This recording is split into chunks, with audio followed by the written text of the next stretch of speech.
The alpha who rejected the wrong woman. They said no one could defy an alpha and live. They were wrong. In the grand hall of the northern court, surrounded by hundreds of witnesses, the most powerful wolf alive publicly rejected a low-born female as his mate. The kingdom expected her to crumble, to beg, to vanish quietly into shame. Instead, she looked him in the eye and said two words that shattered centuries of tradition. "I reject you too." What happened next would tear apart everything they thought they knew about power. Stay until the end to see how one defiant moment changed an entire kingdom. Drop a comment with your city. Let's see who's watching. The Great Hall of Blackstone Keep stank of old power and fresh fear. Celine Viral stood in the center of it all, her bare feet cold against stone worn smooth by generations of wolves who'd knelt there before her. The chandeliers overhead, massive iron wheels hung with 100 candles, cast shadows that danced across the faces packed into every corner of the chamber.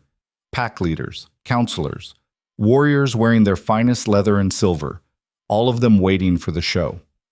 She'd known this moment was coming for 3 days, ever since the bond had snapped into place during the hunt, blazing through her chest like lightning finding ground. Ever since she'd felt him on the other end of it, Kyle Theron, alpha of the Northern Territory, the strongest wolf alive, her mate.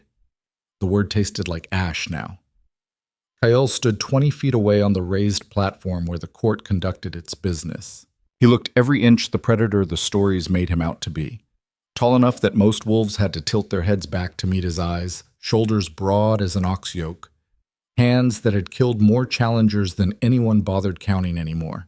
His hair was dark as pitch and tied back from a face that might have been handsome if it wasn't so fucking cold. He wasn't looking at her.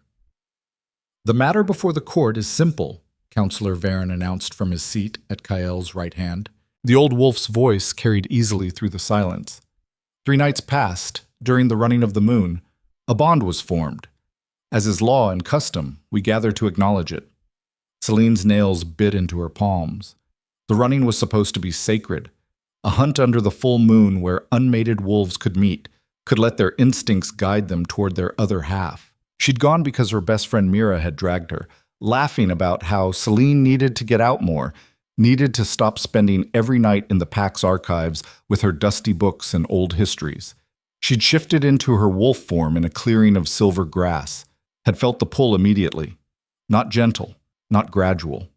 A hook through her sternum, yanking her north, north, north, until she was running full out through the forest, her paws barely touching ground. She'd found him in a valley between 2 hills, already shifted back to human form, standing like he'd been waiting.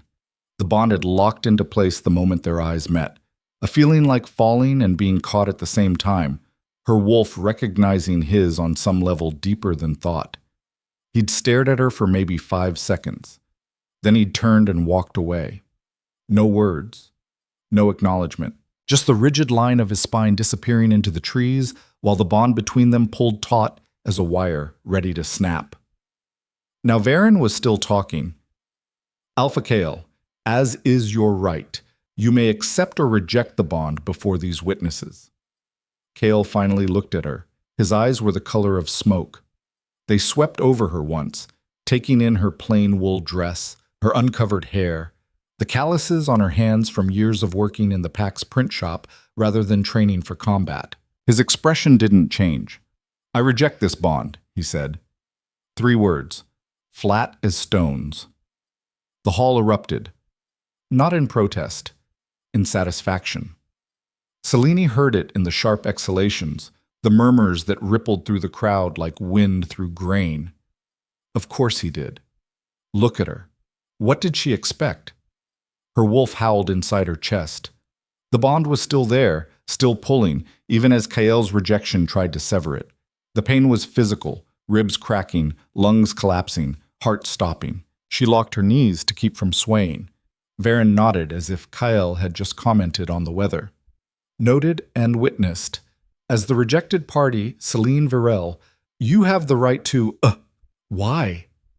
The word came out harder than she'd meant it to, loud enough to cut through the noise. The hall went quiet again. Kyle's eyes narrowed a fraction. "Excuse me?" Celine's pulse hammered in her throat. Every instinct screamed at her to lower her gaze, to submit, to accept what was happening with the grace expected of a low-born wolf who'd been granted a glimpse of something far above her station. Fuck that. I asked why, she said. You're rejecting a mate bond, something that happens maybe once in 1,000 births. I'm asking for a reason. Varen made a sound like a scandalized chicken. The alpha requires no reason. I'm not asking the counselor, Celine interrupted, still looking at Kael. I'm asking him. For a moment, something flickered across Kael's face. Surprise, maybe. Or annoyance. It was gone too fast to name. You're unsuitable, he said. Unsuitable. She repeated the word slowly, tasting it. I'm your mate. That's not an opinion. It's a fact written in our blood. So when you say unsuitable, what you mean is, what? Too low-born, too poor, too educated? Her lip curled. Too likely to have opinions? Someone in the crowd laughed nervously. Kael's jaw tightened. You're a printer's assistant who spends her nights reading histories no one cares about. I need a mate who understands strength, strategy, how to hold territory and command respect. His gaze raked over her again. You don't even know how to fight. No, Celine agreed. I know how to think. I realize that might seem like a foreign concept to someone who solves every problem by hitting it, but enough. The word cracked through the hall like a whip. Kael hadn't raised his voice. He didn't need to. The weight of his dominance pressed down on every wolf in the room, an invisible hand pushing them toward the floor. Celine felt it like a vice around her lungs. Her wolf whimpered and tried to fold. She gritted her teeth and stayed upright. You will accept my rejection, Kael said quietly. You will take the compensation the council offers, and you will leave this matter closed. The pressure increased. Celine's knees buckled an inch. Black spots danced at the edges of her vision. Through the roaring in her ears, she heard Mira's voice from somewhere in the crowd. A desperate, wordless sound. She thought about her parents, dead 10 years now in a border skirmish that nobody in power had bothered to prevent or avenge. She thought about growing up in the Pack's charity houses, wearing handed-down clothes and learning early that wolves like her were supposed to be grateful for scraps. She thought about every time someone had patted her head and called her sweet or harmless or nice, like those were compliments instead of dismissals. She thought about 3 nights ago, standing in that valley, feeling the bond click into place, and thinking, just for one stupid, hopeful moment, that maybe the universe had finally decided she mattered. The pressure was suffocating now. Her vision tunneled. In a few more seconds, her wolf would force her down whether she wanted it or not. Celine opened her mouth.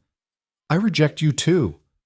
The pressure vanished. For a span of maybe 3 heartbeats, the hall was so quiet she could hear the candles burning. Then chaos. Wolves were on their feet, shouting. Varen's voice rose above the din, something about unprecedented and illegal and lax authority. Celine couldn't track it. The bond in her chest was thrashing like a living thing, half severed and screaming. And Kael was staring at her like he'd never seen her before. What? He said slowly. Did you just say? I rejected you. Celine's voice shook but held. That's allowed, isn't it? If you can reject me, I can reject you. Equal exchange. She tilted her head. Or are the laws only equal when it's convenient for you? His eyes had gone completely black. When he spoke, his voice was soft as silk and sharp as glass. Do you have any idea what you've just done? I've made sure we're both free, Celine said. You're welcome. You've made yourself an enemy. No.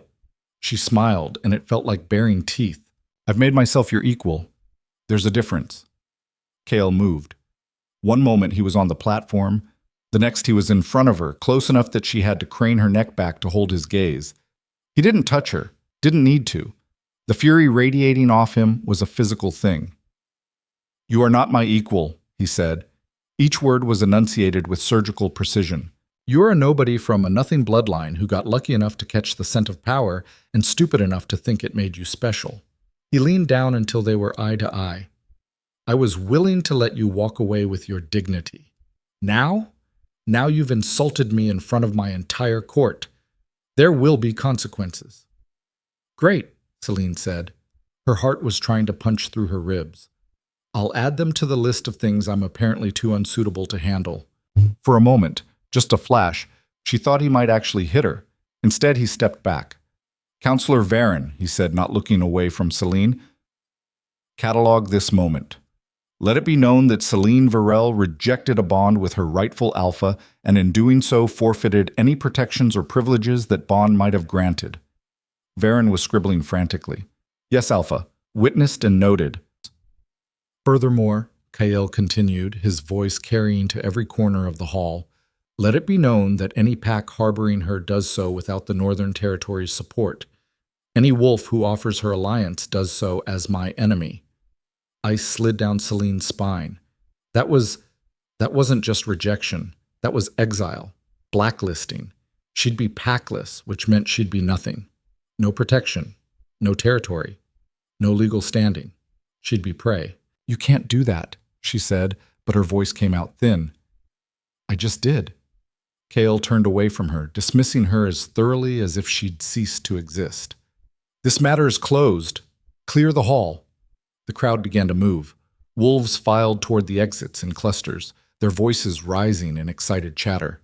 Celine stood frozen in the center of the emptying room, her mind racing. This was bad. This was worse than bad. She'd known there'd be consequences, but she hadn't thought. A hand closed on her elbow. She jerked around to find Mira next to her, her friend's round face pale and pinched with fear. "We need to go," Mira hissed. "Right now." "I have rights," Celine said. The words sounded hollow even to her. "Under pack law, I can petition—" "Celine."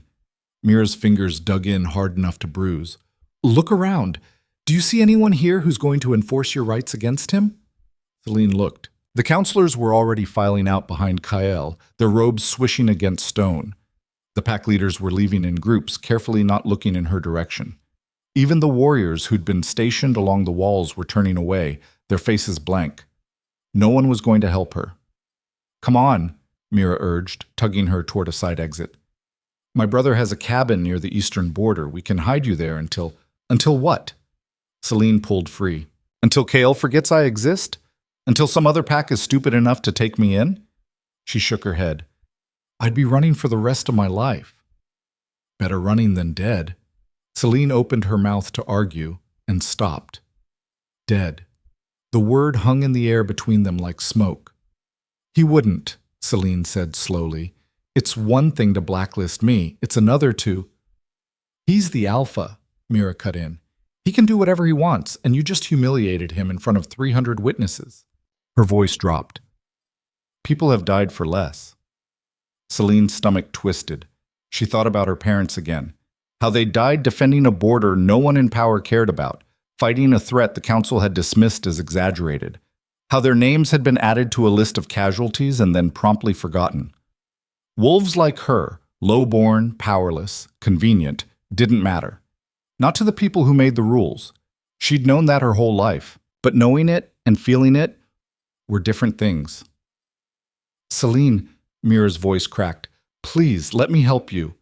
Celine looked at her friend, at the tears gathering in Mira's eyes, at the set of her jaw that said she'd fight the whole damn court if she had to. Mira, who'd shared her bunk in the charity house, who'd taught her how to shift without panicking, who'd held her hand at her parents' memorial when Celine was 12 years old, and trying not to cry because someone had told her crying was weak. If Celine ran, Mira would be implicated, questioned, maybe punished. "I'm sorry," Celine said quietly. Mira's face crumpled. "Don't. I love you, but I can't let you get hurt because of me." "You're not thinking straight. Just come with me and—" "Mira!" Celine caught her friend's hand, squeezed once. "Go home. Forget you know me. I'll figure something out." "Figure what out?" Mira's voice rose. "You're not a fighter. You're not a hunter. You can't survive alone out there." "Then I'll learn." The words surprised both of them. Celine let go of Mira's hands and stepped back, her mind already racing ahead. Laws, precedents, loopholes. She'd spent years in the archives, absorbing histories and legal codes that most wolves found boring as dirt. There had to be something, some clause or provision or ancient right she could invoke. "There's always a way," she said, more to herself than to Mira. "Every system has cracks. I just need to find one big enough to slip through." "Celine, go," Celine said firmly. Before someone sees us together. Mira looked like she wanted to argue more. Instead, she pulled Celine into a brief, fierce hug. "Don't die," she whispered against Celine's hair. "Please." Then she was gone, disappearing through the side exit before Celine could respond. The hall was nearly empty now, just a few servants extinguishing candles and a pair of guards stationed by the main doors, watching Celine with expressions that hovered between pity and contempt. She turned and walked out through the main entrance, her spine straight and her head high, even though every instinct screamed at her to run. Outside, the night air bit through her thin dress. Blackstone Keep sat at the top of a hill overlooking the Pack's central township. Hundreds of buildings sprawled across the valley below, smoke rising from chimneys into a sky full of stars. Somewhere down there was the boarding house where she rented a room barely large enough for a bed and a trunk. Somewhere down there was the print shop where she'd worked for the last 6 years, setting type and binding books and dreaming about things that seemed very far away now. Somewhere down there was the life she'd been living right up until 3 nights ago. Celine started down the hill. She made it maybe 20 steps before she heard the footsteps behind her. She didn't run. Running would be prey behavior, and she'd already been dismissed as harmless enough. Instead, she turned slowly. 3 wolves. 2 men and a woman, all wearing the dark leathers of the Alpha's personal guard. They fanned out in a loose semicircle, blocking her path down the hill. The woman in the center, tall and raw-boned, with a scar bisecting her left eyebrow, smiled without warmth. "Celine Varel." "That's me." Celine kept her voice steady. "Can I help you?" "The council has a message." "I'm listening." The woman's smile widened. "You have until dawn to leave Pack territory. If you're still here when the sun rises, you'll be arrested for trespassing and brought before the Alpha for judgment." She paused. "We're told the Alpha isn't feeling merciful today." Celine's mouth went dry. "I have belongings, savings. I need time to—" "Dawn," the woman repeated. "Be grateful we're giving you that much." They walked past her, their shoulders brushing hers hard enough to make her stumble. She caught herself and watched them disappear back into the keep. Dawn. That gave her maybe 4 hours. Not enough time to gather her things, withdraw her money from the Pack's treasury, find supplies for the road. Not nearly enough. Celine stood there for a long moment, the wind tugging at her hair and her dress, the lights of the township twinkling below like stars that had fallen to earth. Then she started walking again. Not down toward town, up, back toward the keep. The guards at the main entrance straightened when they saw her coming. "Miss Virel, you were told—" "I need to speak to Counselor Varen," Celine said. The guards exchanged looks. "The council isn't hearing petitions tonight." "It's not a petition. It's about legal precedent." She lifted her chin. "I'm invoking my right to access the archives." That got their attention. The right to access Pack records was absolute, written into the founding laws as a safeguard against tyranny. Any wolf could request to see the histories, the legal codes, the decisions that shaped Pack governance, even a wolf who'd just been blacklisted. "You've got 3 hours until dawn," one of the guards said slowly. "Might want to use them for something more useful than dusty books." "Noted," Celine said. "Now let me in." They did, reluctantly. The archives were in the keep's lower levels, down 3 flights of stairs and through a corridor lined with portraits of long-dead alphas. The room itself was massive. Stone walls lined floor to ceiling with shelves, each one packed with leather-bound volumes and loose scrolls tied with ribbon. It smelled like old paper and candle wax and time. Celine had spent countless nights here, learning, reading, absorbing knowledge that most wolves dismissed as useless trivia. Now she was betting her life on it. She grabbed a candle from the wall sconce and started pulling books. Territorial governance, a history, laws of succession and challenge, the rights of the bonded and unbonded, precedents and Pack disputes, Volume 7. She spread them across the nearest table and started reading. An hour passed. Then 2. The candle burned down to a stub. Celine's eyes ached. Her hands were shaking from cold and exhaustion and the adrenaline that wouldn't stop flooding her system. She found it in a slim volume titled Ancient Rights and Forgotten Customs, buried in a subsection about mate bond disputes. The right of challenge. Her hand stilled on the page. It was old, predating the council system by at least 200 years. A provision from the days when packs were smaller and alphas settled disputes through combat rather than politics. If a wolf was rejected by their mate and believed the rejection to be unjust, they could invoke the right of challenge, a formal duel before witnesses. Winner took everything: territory, status, the bond itself, if they wanted it. The challenged party could refuse, but only if they publicly admitted their rejection was made in bad faith, which would destroy their reputation. Most alphas would rather fight. Celine read the passage 3 times, her heart pounding harder with each pass. This was insane. Challenging Kyle to single combat was suicide. She'd meant what she said earlier. She couldn't fight. She'd never trained. She'd never even been in a real fistfight, let alone a duel to the death against the most dangerous wolf in the territory. But if she invoked the right of challenge, he couldn't have her arrested, couldn't have her killed quietly. He'd have to face her in front of witnesses, bound by laws older than his authority. And when she lost, at least she'd die on her feet instead of running. Celine closed the book carefully. Her hands had stopped shaking. She stood, tucked the volume under her arm, and walked back upstairs. The hall was dark now except for a few lanterns along the walls. The guards from earlier were gone, replaced by a single night watchman who barely glanced at her as she passed. She didn't go to the boarding house, didn't try to salvage her things. Instead, she walked through the empty streets to the township square where a bell hung in a stone tower. The same bell used to summon the pack for emergencies. Celine grabbed the rope and pulled. The sound split the night, deep and resonant, echoing off buildings and rolling across the valley. Again, again, again. Lights flickered on in windows, doors opened. Wolves stumbled outside in nightclothes, their faces confused and alarmed. Celine kept ringing until the square was full, until she saw Kyle pushing through the crowd, his face like a thunderstorm, until the entire pack was watching. Then she dropped the rope and climbed onto the stone base of the bell tower. "I invoke the right of challenge," she called out. Her voice carried clear through the cold air. "Against Kyle Theron, Alpha of the Northern Territory, for unjust rejection of a mate bond." The crowd erupted. Kale stared up at her, his expression unreadable. 7 days from now," Celine continued, speaking over the noise. "Dawn, the old dueling grounds north of the keep, witnessed by the pack, judged by the laws older than any of us." She met Kale's eyes. "Unless you'd like to admit your rejection was made in bad faith," she said sweetly. For a long, long moment, he didn't move. Then he smiled. It was the most terrifying expression Celine had ever seen. 7 days, Kyle said quietly. "I accept." The crowd didn't disperse for hours. Celine sat on the cold stone of the bell tower base, her legs dangling over the edge, watching wolves argue and shout and place bets on how quickly she'd die.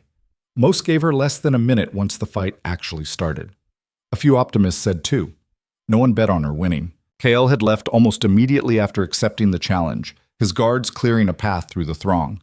He hadn't looked back, hadn't said another word, just walked away like she was already dead, and he was simply waiting for her body to catch up with the reality. Maybe he was right. Celine's hands were numb, not from cold, from the slow creeping understanding of what she'd just done. The right of challenge wasn't some clever loophole. It was a death sentence with extra steps. She'd bought herself 7 days of life in exchange for dying publicly instead of quietly. Great trade. "You're completely insane." Celine didn't turn. She recognized the voice, Gareth, one of the senior printers from the shop where she worked. Used to work, past tense now. "Probably," she agreed. Gareth climbed up beside her with a grunt. He was older than most wolves still working, maybe 60, his hair more gray than black, and his hands scarred from decades of setting type and operating presses. "I've known you since you were 16 years old," he said. "Watched you grow up. Never once thought you were stupid." "There's a first time for everything." Apparently. He pulled out a flask and took a long drink before offering it to her. Celine shook her head. "I need to stay clear." For what? You just challenged the Alpha to a death match. Being drunk might actually improve your odds." She almost laughed. Almost. "Did you come here to tell me I'm an idiot, or was there something else?" Gareth was quiet for a moment. Down in the square, the crowd was finally starting to thin. Wolves drifted back toward their homes in clusters, their voices carrying on the wind, excited, morbid, already planning which vantage point would give them the best view of the slaughter. "Your parents," Gareth said finally. "They were friends of mine. Your mother especially. She used to help me repair the old press when it jammed." He stared at the flask in his hands. "When they died, I promised myself I'd look out for you. Make sure you had work, a place to sleep. Figured that was enough." "It was," Celine said quietly. "You didn't owe me anything." "Maybe not, but I'm thinking now I should have taught you to fight instead of teaching you to read. Reading got me this far. This far is about to get you killed." He took another drink. "There's still time to run. Take what coin you've got and head south. The packs down there don't care what happens up here. You could disappear. And spend the rest of my life looking over my shoulder?" Celine shook her head. "No, I'm done running from things. You've never run from anything in your life. That's the problem." Gareth stood with a groan. "Your mother was the same way, stubborn as granite. Couldn't leave well enough alone." He looked down at her. "She died for it, you know. Could have retreated when the border raid went bad. Didn't. Stood her ground and bought time for others to escape." Celine's throat tightened. "I know. Do you?" His voice was sharp. "Because right now it looks like you're following the same path, trading your life for a principle nobody else gives a damn about." "Maybe."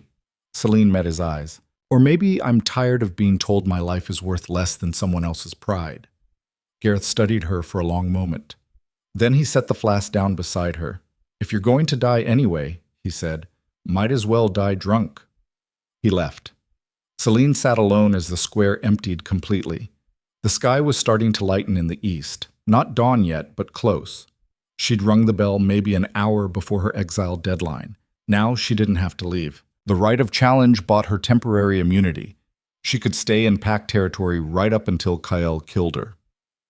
Silver lining. She picked up Gareth's flask and took a drink.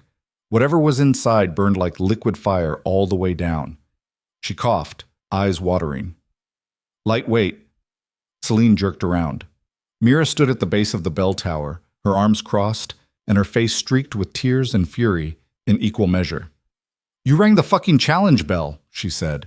"You rang it, and now everyone knows, and there's no taking it back." "I know. 7 days, Celine, 7 days until he rips you apart in front of the entire pack." Mira's voice cracked. "What were you thinking?" "I was thinking I'd rather die fighting than live running." Celine climbed down from the tower. Her legs were stiff from sitting so long. "And I was thinking that maybe, just maybe, there's a chance I survive this." "What chance? You can't fight. You've never trained. You don't even know how to throw a proper punch." "So I'll learn." Mira stared at her. "In 7 days. People have learned faster."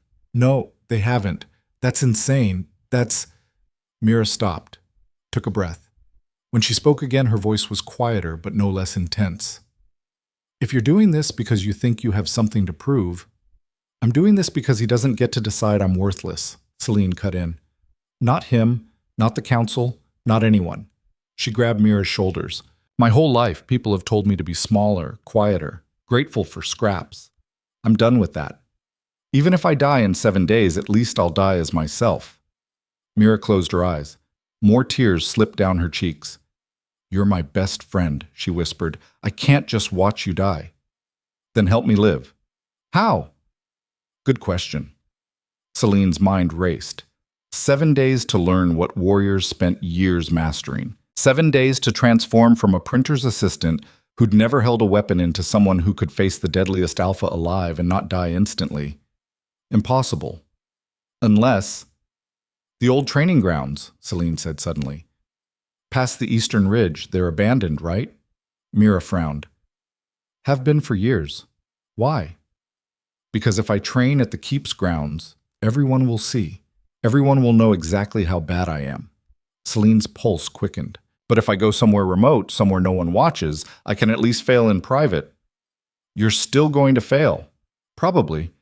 But I'd rather fail alone than give them the satisfaction of watching me fumble through basics. She squeezed Mira's shoulders once and let go. Can you get me there? Show me where it is? Mira looked at her for a long moment, then she sighed. You're going to get us both killed. Is that a yes? It's a, you're lucky I love you. Mira wiped her face roughly. Come on. We need to move before full light. If anyone sees us leaving together, they'll ask questions. They moved quickly through the empty streets, keeping to shadows and side alleys. The township was quiet, most wolves still asleep after the late-night drama. By the time they reached the eastern edge of Packlands, the sun was cresting the hills and painting everything gold. The old training grounds were exactly as forgotten as Mira had promised. A flat stretch of earth surrounded by forest, the ground scarred with old combat circles and pitted from years of weather. There were remnants of equipment, rotted wooden posts, rusted blade racks, a crumbling stone structure that might have been a shelter once. Warriors used to train here before the keep was built, Mira explained as they picked their way across the clearing.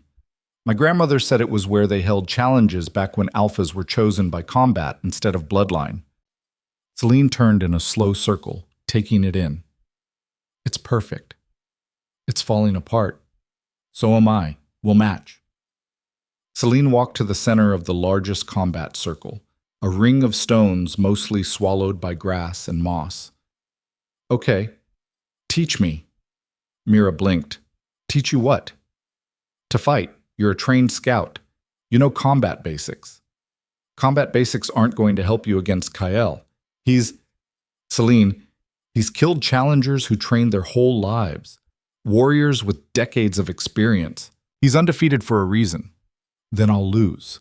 Celine spread her arms. But I'm going to lose knowing how to throw a punch. Now come on. Hit me. What? I need to learn how to take a hit without going down, so hit me. Mira shook her head slowly. This is insane. You've mentioned that. Now hit me. I'm not going to... Celine slapped her. Not hard. Just enough to sting. Mira's eyes went wide. Did you just... Celine slapped her again. This time Mira moved, fast. She grabbed Celine's wrist, twisted, and suddenly Celine was on her back in the dirt, with all the air knocked out of her lungs. Rule 1, Mira said, standing over her. Don't telegraph. I saw that coming from a mile away. Celine gasped for breath. Everything hurt. Good. What's rule 2? Something shifted in Mira's expression. Get up, and I'll show you. They trained until Celine couldn't stand anymore.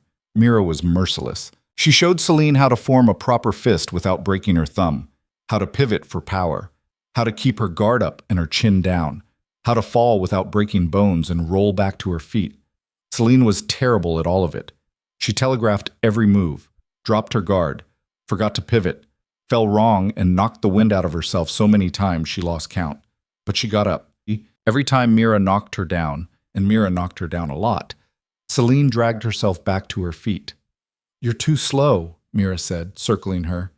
Kael's going to see everything you do before you do it. Celine wiped blood from her split lip. Then I'll be faster. You're off balance. One good hit and you'll go down. Then I'll learn to balance. I know what I am, Celine snapped. Weak? Slow? Unskilled? I know. But I've got 7 days to be less of all of those things, so either help me or get out of my way. Mira went quiet. Then she smiled, sharp and fierce. Again, and this time don't drop your damn guard. They went again, and again, and again. By the time the sun was directly overhead, Celine could barely lift her arms. Her entire body was one massive bruise. She was pretty sure she'd cracked a rib. Everything tasted like blood.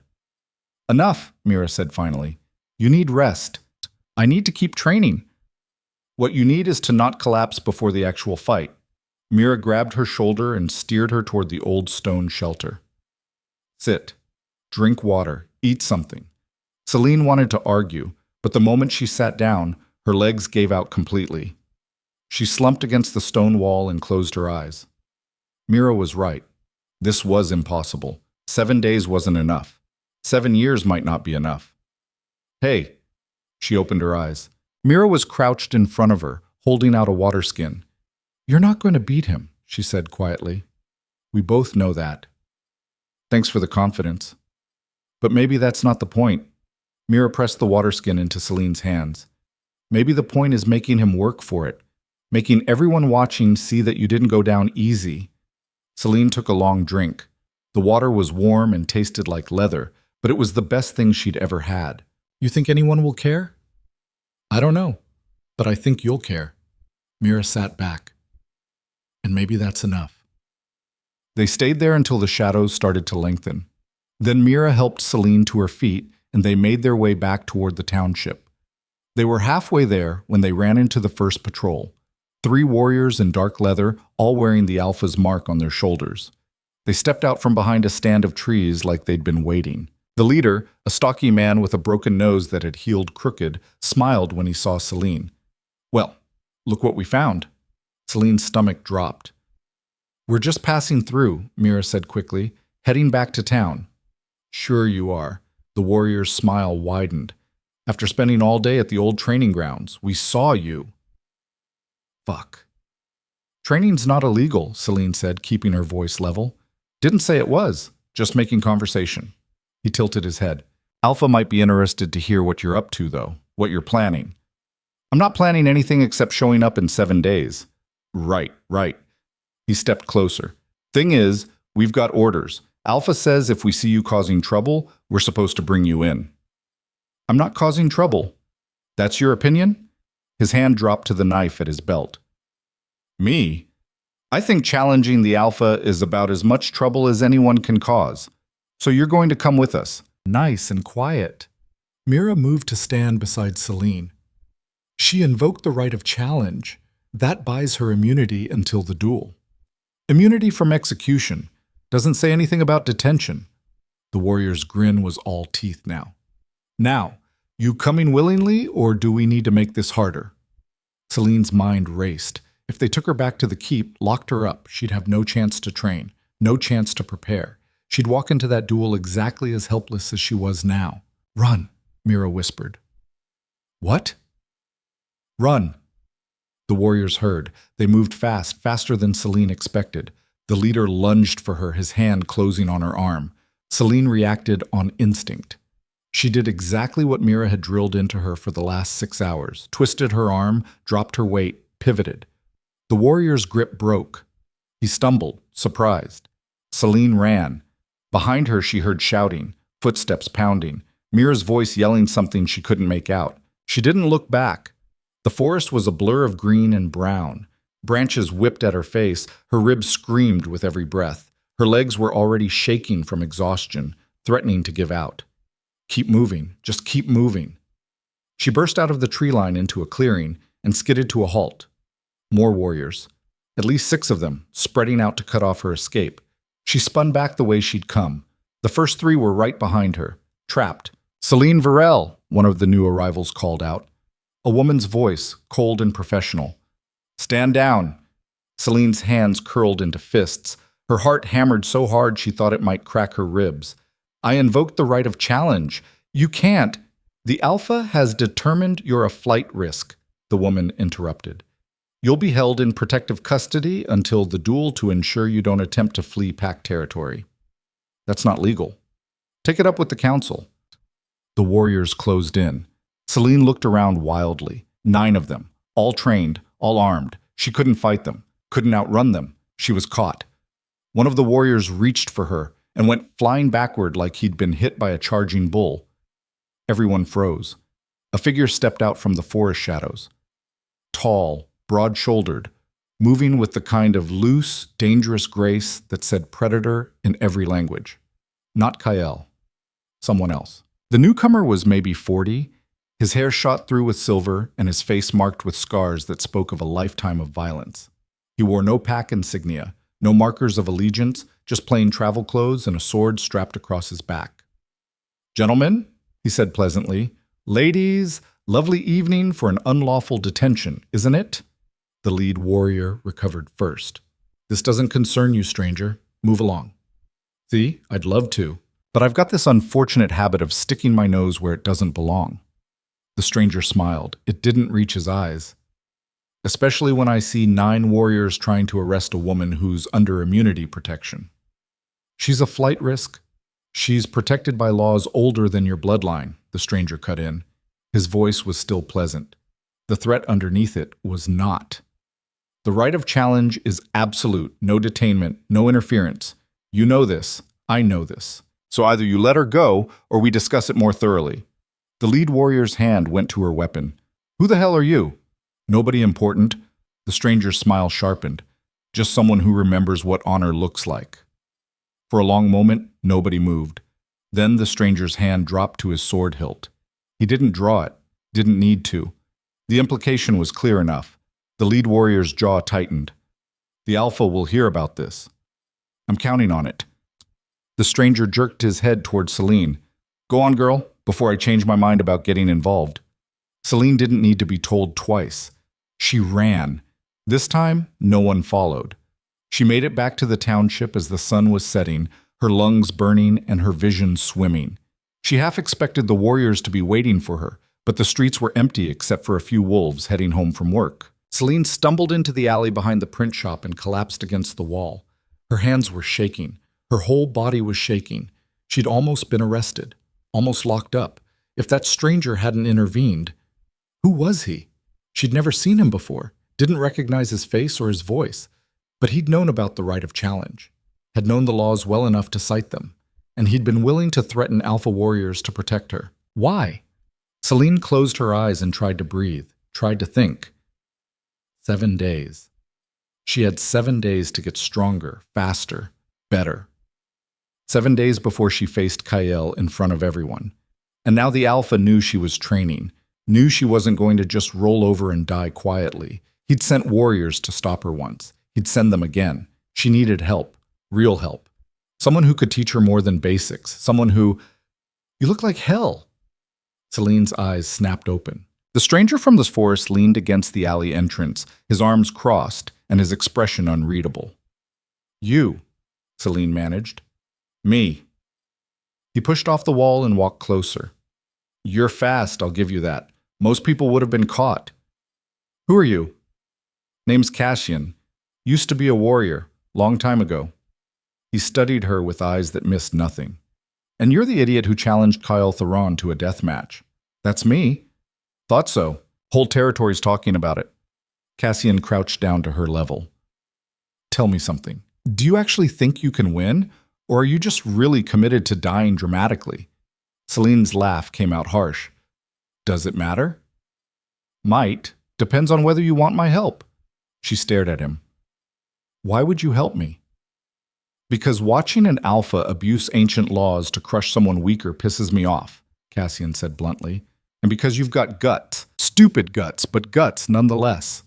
He stood and offered his hand.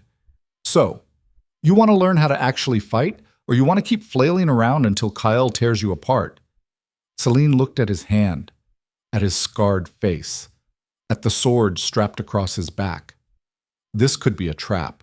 Could be someone Kale sent to sabotage her training. Could be a dozen different kinds of dangerous. But it was also the first real chance she'd had. She took his hand. Cassian hauled her to her feet. Good. Training starts tomorrow at dawn. Old grounds, East Ridge. Don't be late. How did you... I know everything that happens in this territory, girl. It's how I've stayed alive this long. He started walking away. Oh, and Celine, next 6 days are going to hurt worse than anything you've ever felt. You sure you're ready for that? Celine touched her split lip, her bruised ribs, her shaking hands. I'm ready, she said. Cassian glanced back at her. For just a moment, something like approval flickered across his face. Then he was gone, disappearing into the gathering dark like he'd never been there at all. Celine stood alone in the alley, the night closing in around her and the weight of the next 7 days pressing down like a stone. 6 days to become someone who could face an alpha and survive.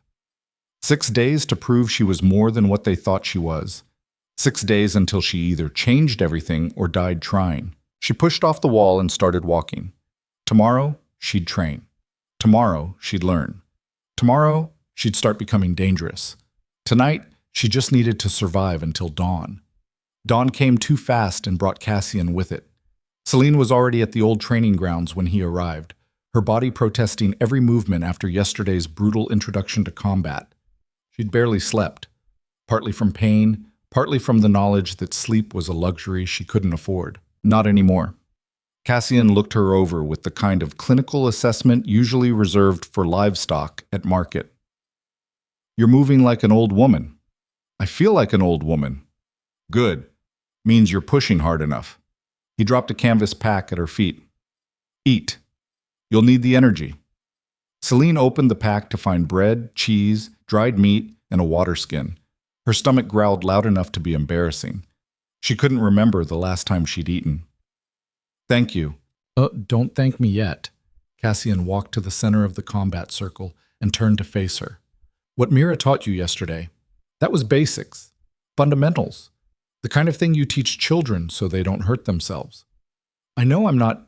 What I'm going to teach you, he continued, cutting her off, is how to survive when you're outmatched, how to fight dirty, how to exploit weaknesses and turn someone's strength against them. He paused. It won't be enough to beat Kael, but it might be enough to make him bleed. Celine stood, ignoring the way her muscles screamed. Then let's start. They started. Cassian didn't go easy on her. Within the first hour, she'd been thrown so many times she lost count. He showed her pressure points, places where even a weak strike could cause debilitating pain. He taught her how to fight someone bigger by staying inside their reach, how to use momentum instead of strength, how to gouge and bite and break fingers because honor meant nothing when you were fighting for your life. Kael's fast, Cassian said, circling her. Faster than he looks. When he commits to a strike, he commits completely. That's your opening, right after he swings, half a second before he resets his guard. You'll get maybe one clean shot if you're lucky. One shot to do what? Annoy him? One shot to his throat, his eyes, his knee. Cassian's expression was granite. You're not trying to win a sparring match. You're trying to cripple him fast enough that he can't recover. Understand? Celine wiped blood from her nose. Cassian had pulled the last punch, but not by much. Understand? Again. They went again and again.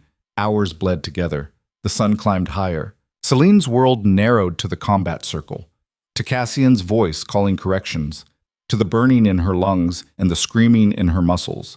She was on her back for the 100th time when she heard someone approaching through the trees. Cassian heard it too. His hand went to his sword in one smooth motion. Stay down. Celine stayed down. Two figures emerged from the forest, both wearing council robes, both looking deeply uncomfortable about being there. The first was Varen, the old counselor who'd presided over her rejection. The second was a younger woman Celine didn't recognize, her hair bound back and her face pinched with distaste. Cassian Vale, Varen said. His voice was steady, but Celine caught the slight tremor underneath. I thought you were dead. Disappointed? Cassian didn't move his hand from his sword. What do you want, old man? The council has questions about your involvement with Miss Viral. Then the council can ask me themselves, in person, not by sending lackeys. The younger counselor bristled. You're not important enough to be anything but lackeys, Cassian said pleasantly. So run along and tell your masters I'm helping this girl because I want to, and if they have a problem with that, they're welcome to come discuss it. Varen's jaw tightened. The Alpha won't like this. The Alpha can join the discussion too. Cassian's smile was all edges. I'd enjoy that conversation. You're interfering with pack justice. I'm exercising my right as a free wolf to train whoever I damn well please. Cassian took a step forward. Now, unless you want to challenge me here and now, I suggest you leave. The counselors exchanged glances. Then Varen inclined his head stiffly.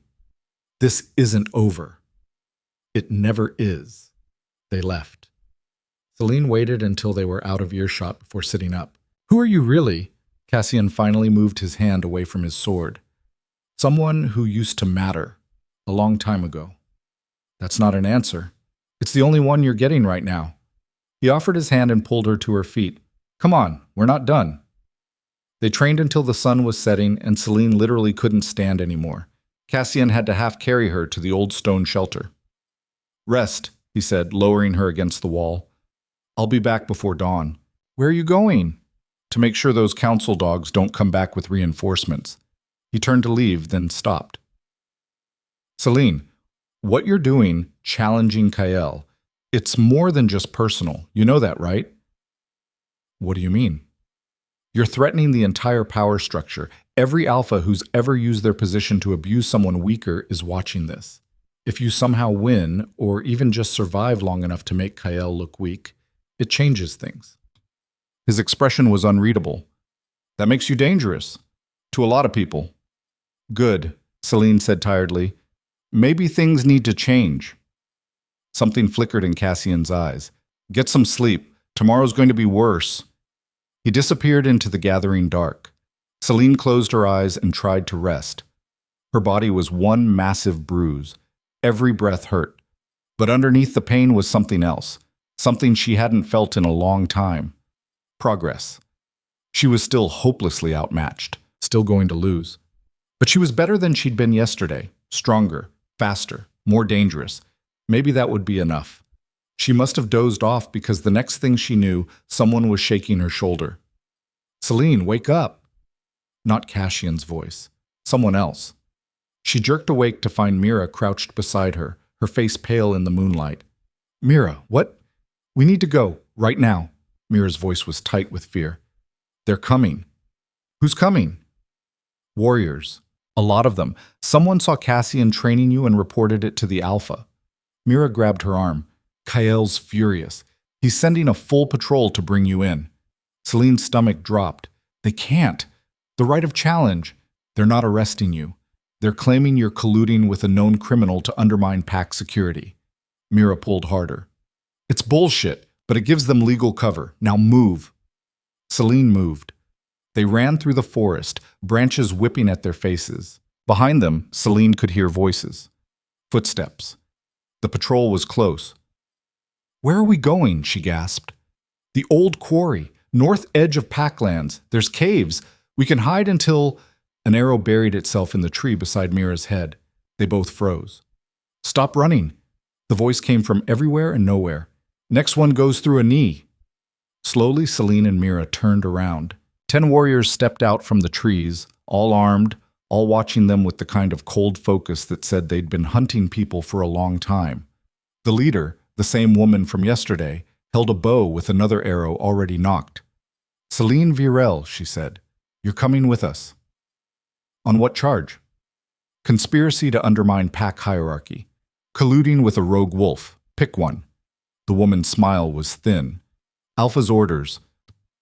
The right of challenge protects me from execution, not from arrest. The woman gestured with her bow. Hands where I can see them, both of you. Mira's hand tightened on Celine's arm. Run when I say, she whispered. Don't be stupid, Celine whispered back. 3, Mira said. Mira. 2. The warriors started moving closer, spreading out to cut off escape routes. 1. Mira shoved Celine hard to the left and bolted right. Celine stumbled, caught herself, and watched in horror as 3 warriors peeled off to chase Mira. No! She started after them. Someone grabbed her from behind, arms locking around her chest. She thrashed, tried to break free using the techniques Cassian had taught her, but whoever held her knew what they were doing. Her feet left the ground. Settle down, her captor growled in her ear. Or your friend gets hurt worse. Celine went still. In the distance, she heard Mira scream, then silence. Mira, her voice cracked. If you hurt her, she's fine. Unconscious, but fine. The woman with the bow walked closer. You, on the other hand, are in significant trouble. I haven't done anything wrong. You challenged the Alpha. You consorted with a rogue wolf. You've been spreading dissent among the lower-born. The woman tilted her head. That's 3 counts of sedition. The council's very interested in speaking with you. This is illegal. The right of challenge is being reviewed by the council for potential abuse. The woman's smile widened. Seems there's some question about whether you invoked it in good faith or as a stalling tactic to avoid legitimate punishment for bond rejection. Ice slid down Celine's spine. They were rewriting the laws, changing the rules mid-game to justify whatever they wanted to do to her. You can't. We can. We are. The woman gestured to the warrior holding Celine. Take her to the keep. Maximum security. No visitors. They dragged her through the forest. Celine fought the whole way, kicking, biting, screaming for help that didn't come. By the time they reached the keep, her voice was raw and her wrists were bleeding from the rope they'd bound her with. They didn't take her to the council chambers. Instead, they hauled her down through levels she'd never seen before, down into the bedrock beneath the keep where the air smelled like damp stone and old fear. The cells here were ancient, iron bars set into solid rock, the floors covered with moldy straw. They threw her into one and slammed the door. "The council will see you in the morning," the lead warrior said. "Try to get some rest." Then they were gone, taking their torches with them. Darkness swallowed everything. Celine sat in the blackness, her back against cold stone, and tried not to panic. Tried to think. 4 days until the duel. 4 days and she was locked in a cell with no way out, and no one who knew where she was except the people who'd put her here. Mira. They'd taken Mira too. Was she in a cell somewhere? Hurt? Worse? And Cassian? Had they caught him too? Or was he out there somewhere, unaware that his student had been arrested? Footsteps echoed in the corridor outside. Celine's head jerked up. A figure appeared outside her cell, backlit by torchlight, tall, broad-shouldered, moving with predatory grace. Kael.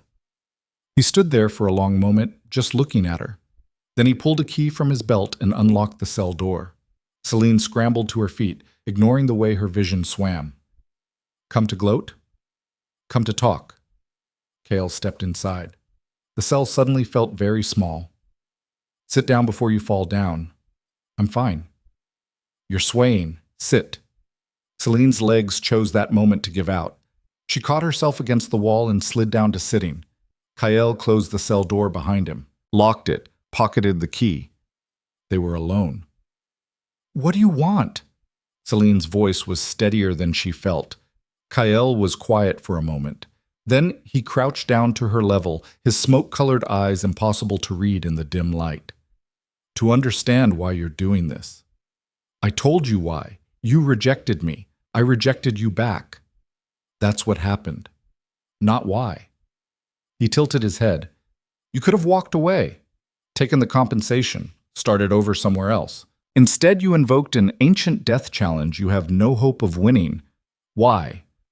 Because I'm tired of people like you deciding what people like me are worth.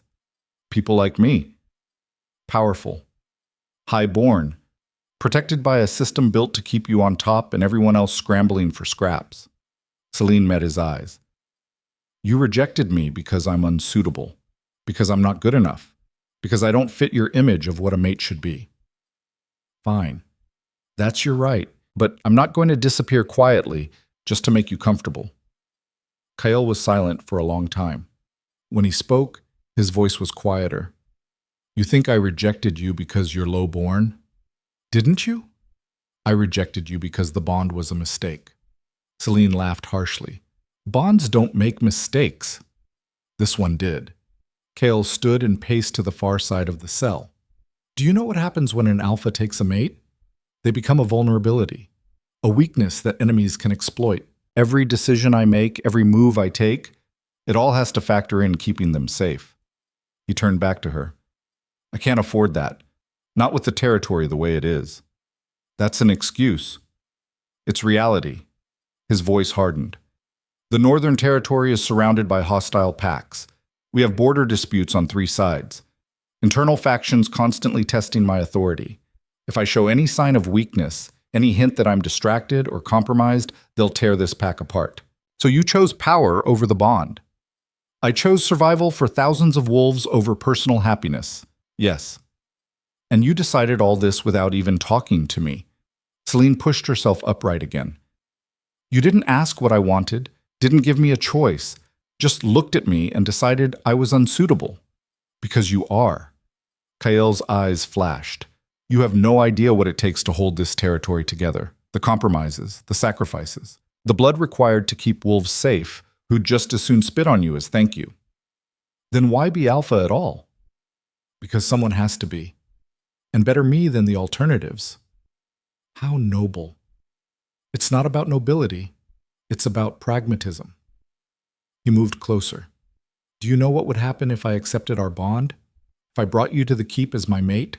Every wolf with ambitions would see you as a target. Every enemy we have would mark you for death. You'd survive maybe a month before someone used you to get to me. So you're protecting me, Celine said flatly. How generous. I'm being realistic. You're being a coward. The temperature in the cell dropped 10 degrees. Kyle went very still. When he spoke, his voice was soft and deadly. What did you just say to me? Celine's heart hammered, but she didn't back down. You heard me. You're afraid.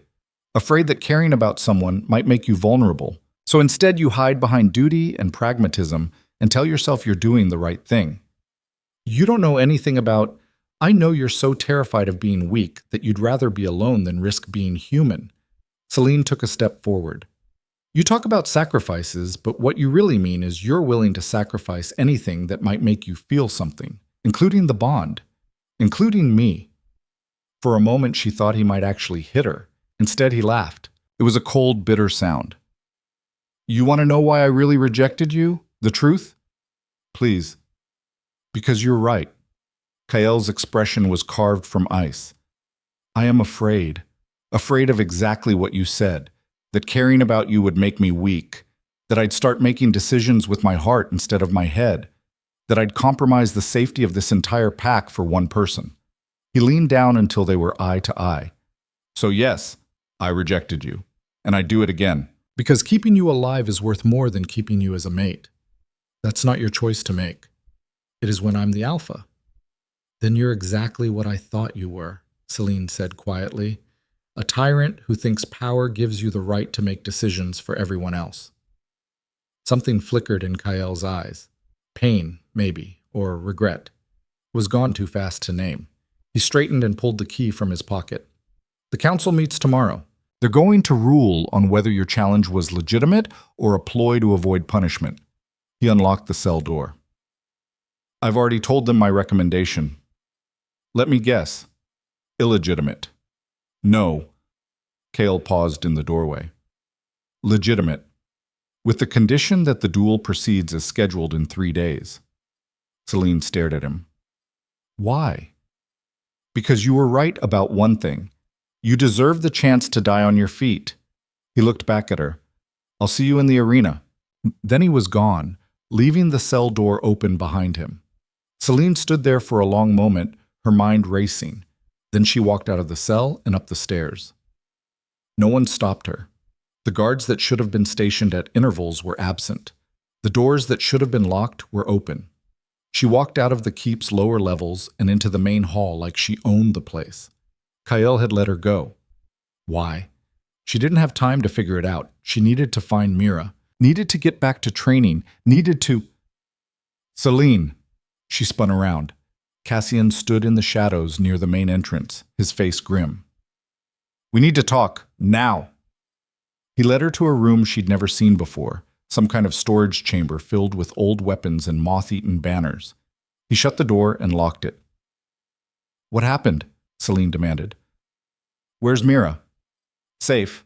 Shaken, but safe. I got her out after they took you. Cassian's expression was darker than she'd ever seen it. But we have a bigger problem. What problem? I did some digging, asked some questions. He pulled out a rolled parchment and spread it on a dusty table. The council's planning something for the duel. Celine's stomach tightened. What kind of something? An assassination. Cassian tapped the parchment, some kind of schematic. They're hiring outside contractors, wolves with no pack affiliation. The plan is to take you out during the fight when everyone's distracted. That's insane. It's a formal duel. There's laws. Laws they're planning to rewrite afterward to justify it.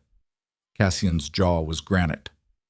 They'll claim you were colluding with rogues, that killing you was necessary to protect pack security. By the time anyone questions it, you'll be dead and buried. Celine felt cold all over. How do you know this? Because I used to be one of them. Cassian's voice was flat. Before I left, I was a council enforcer, the kind of wolf they sent when they needed problems to disappear quietly. He met her eyes. I know how they think, how they operate, and I'm telling you, they've decided you're too dangerous to let live. Then I'll expose them, tell everyone what they're planning.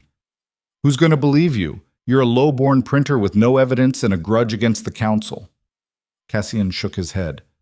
They've covered their tracks. The only proof is this schematic, and it'll be your word against theirs. Celine's mind raced. Then what do I do? You have two options. One, you run. Leave the territory tonight and don't look back. What's option two? Cassian was quiet for a moment. Then he said, you go through with the duel, but we prepare for the assassination attempt. Turn their trap against them. How? We need allies. Wolves who'll stand witness. Make it impossible for the council to act without being seen. He paused. And we need to find out who you really are.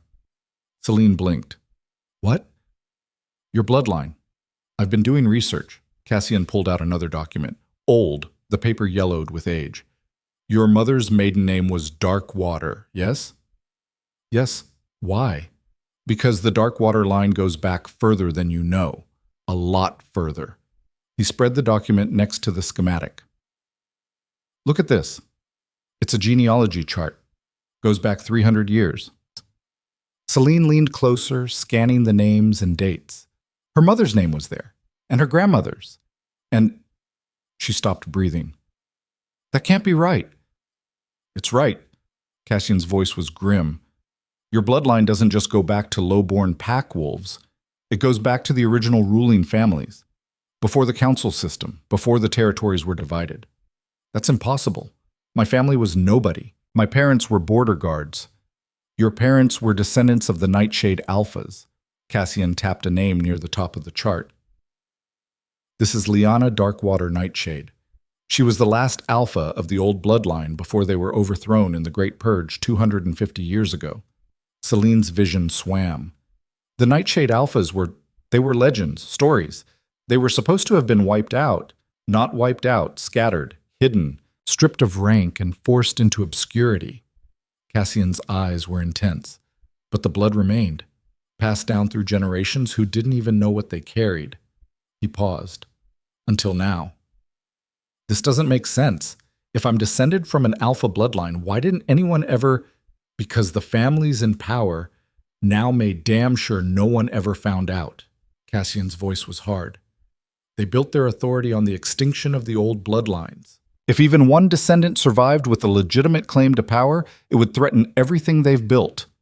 Celine's legs gave out. She sat down hard on a crate. Are you telling me I'm not just descended from alphas? You are one. Cassian crouched in front of her. That's why the bond formed with Kael.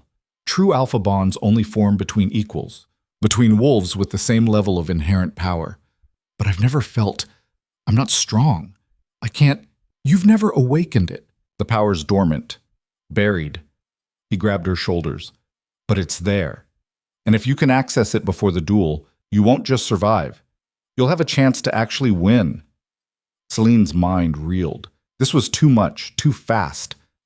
How do I awaken it? Cassian's expression turned grim. There's a ritual. An old one. Forbidden for the last 2 centuries because it's dangerous as hell. How dangerous? 50-50 chance it kills you. He met her eyes. But if it works, you'll transform. Become what you were always meant to be. And if it doesn't work, you die screaming. Celine closed her eyes, opened them. When? Tomorrow night. We need time to prepare. Gather the materials. Find a safe location. Cassian stood. But Celine, you need to understand. This isn't just about surviving the duel anymore. If your bloodline becomes public knowledge, if you awaken as a true alpha, you'll be challenging the entire power structure. Every family currently in power will want you dead. They already want me dead. This is different. This is war. He paused. Are you ready for that? Celine thought about her parents, about growing up in charity houses, about being told her whole life that she was less than, worthless, unsuitable. She thought about Kael's face when he'd rejected her, about the council sending assassins, about Mira being hurt because she'd dared to help. She thought about every low-born wolf who'd ever been stepped on by the people in power. I'm ready, she said. Cassian nodded slowly. Then we start tomorrow. Meet me at midnight. The old temple ruins east of the quarry. And Celine? His expression was deadly serious. Don't tell anyone. Not Mira. Not anyone. If the council finds out what we're planning, they'll move up the assassination. You'll be dead before the ritual even starts. Understood. He left through a side door, melting into shadows like he'd been born to them. Celine sat alone in the storage room, surrounded by old weapons and forgotten banners, and tried to process what she'd just learned. She was descended from the Nightshade Alphas, the most powerful bloodline in history, the rulers who'd been overthrown and erased, and somewhere inside her, buried deep, was the power that had made them legendary. All she had to do was survive a ritual that had a 50% chance of killing her, no pressure. She stood and walked to the door, paused, turned back to look at the genealogy chart Cassian had left behind. There, at the very top, was Lyanna Darkwater Nightshade. Born 1723, died 1775. Cause of death, executed for treason against the council. Celine touched the name gently. "I won't let them erase us twice," she whispered. Then she left the room and headed into the night. 2 days until the ritual, 3 days until the duel, and somewhere out there, assassins were already sharpening their blades.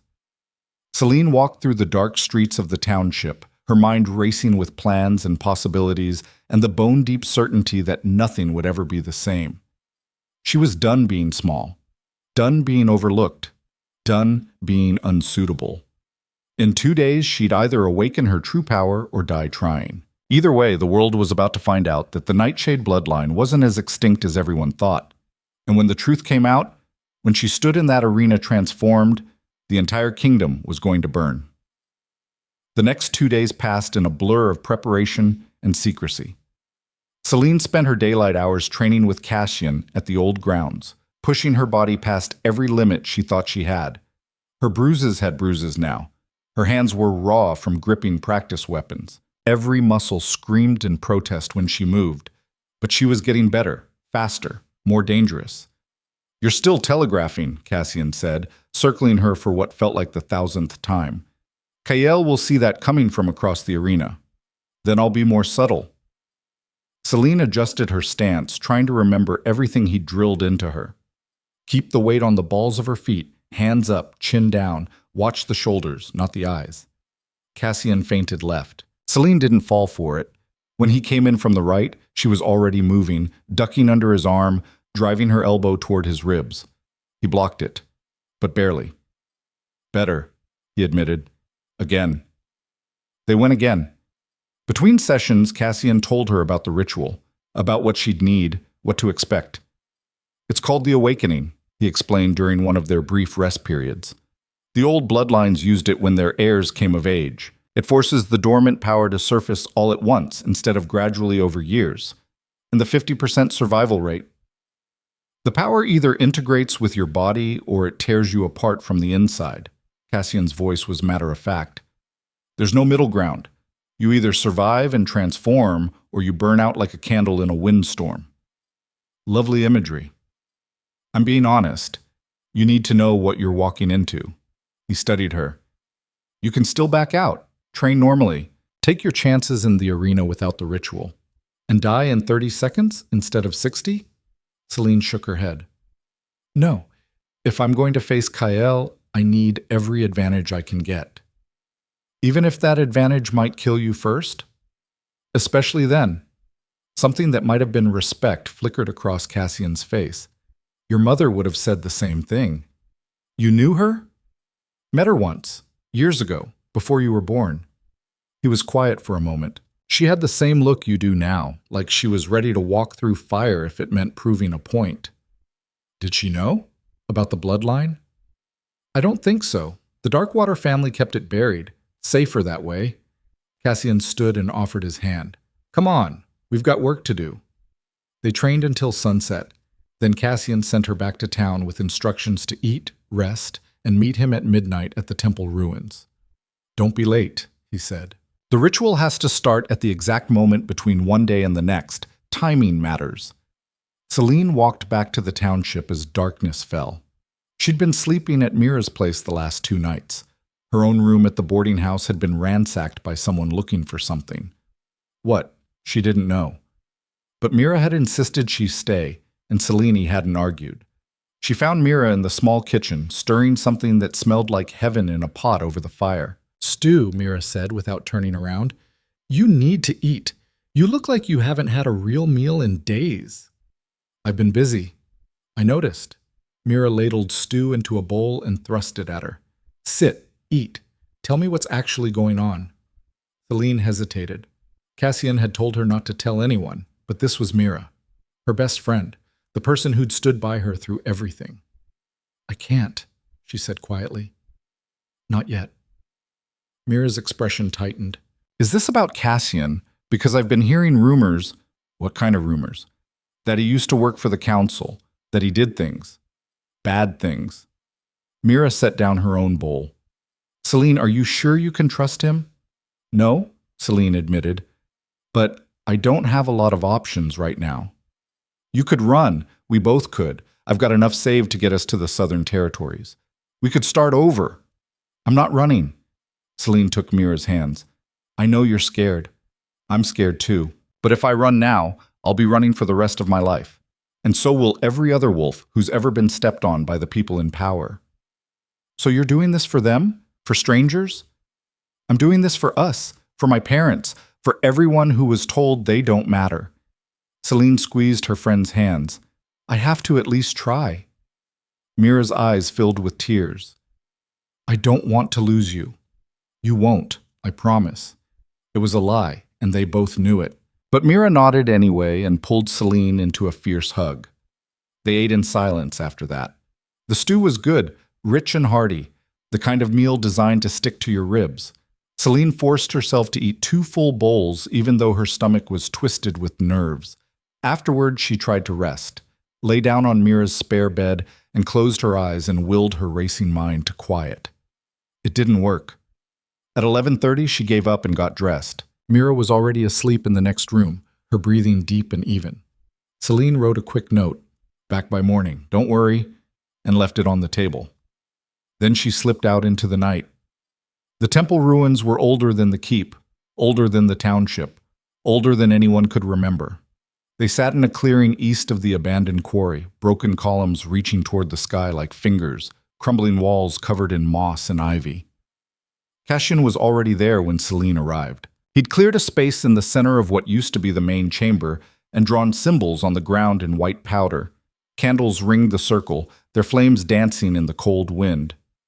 You're early, he said. Couldn't sleep. Smart.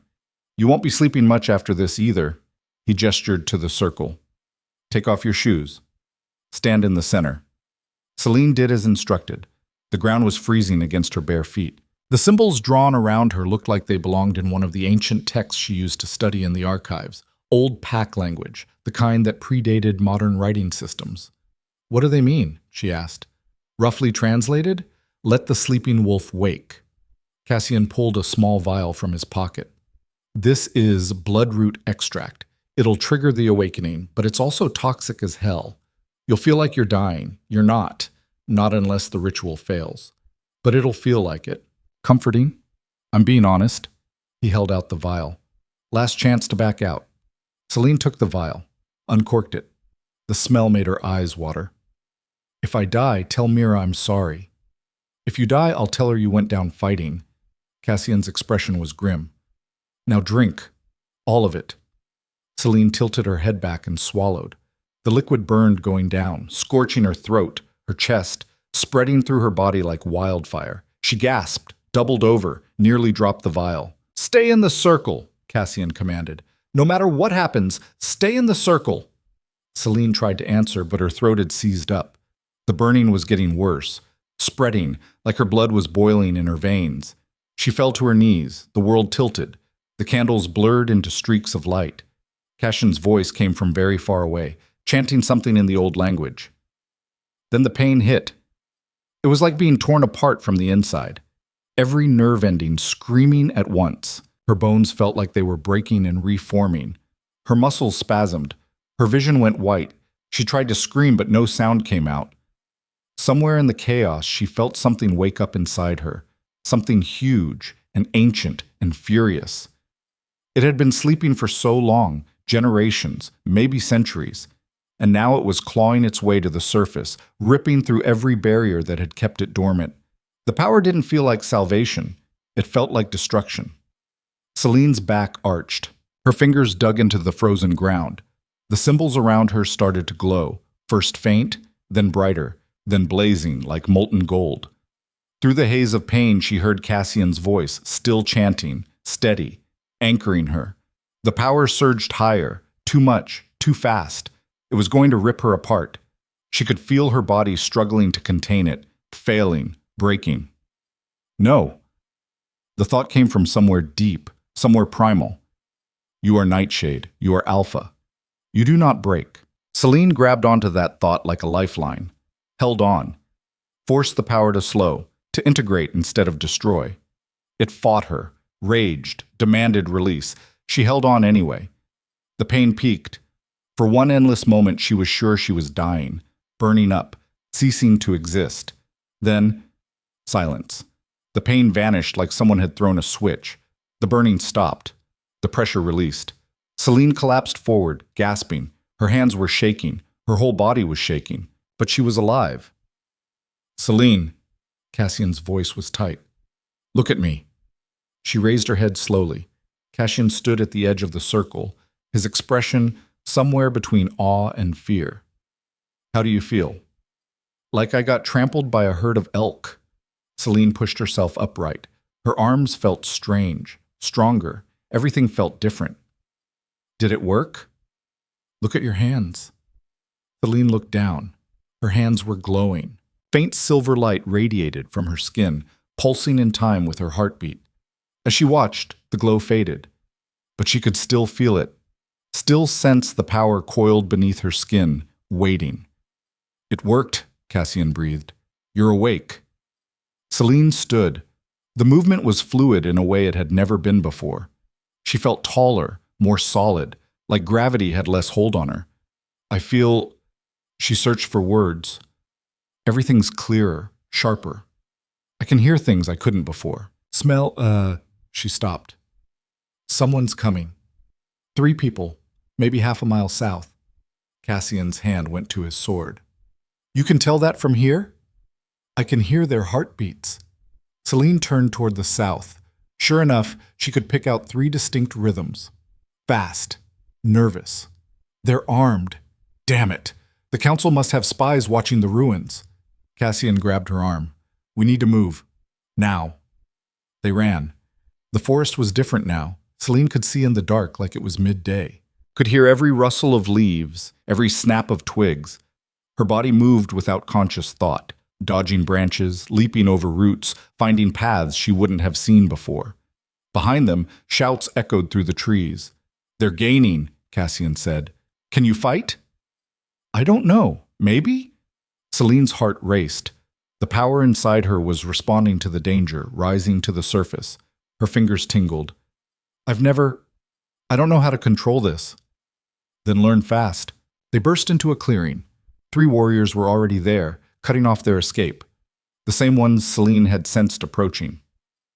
Cassian Vale, the lead warrior said. A man this time, younger than the others, with sharp features and sharper eyes. You're under arrest for performing forbidden rituals. On whose authority? Cassian's hand stayed on his sword hilt. The council's and the Alphas. The warrior's gaze shifted to Celine. Celine Virel, you're also under arrest. Come quietly or we'll make this difficult. Celine felt the power surge inside her. It wanted out, wanted to fight, wanted to show these wolves what happened when you cornered a nightshade. No, she said. The warrior blinked. Excuse me? I said no, I'm not going anywhere with you. Celine stepped forward. The ground beneath her feet seemed to hum. You want me? Come and take me. The warrior's expression hardened. He gestured to his companions. Take them both. They moved fast. Trained, coordinated. 2 went for Cassian while the 3rd came at Celine. Celine didn't think. She just reacted. The warrior swung at her. She caught his wrist mid-strike. The impact would have broken her grip 2 days ago. Now it felt like nothing.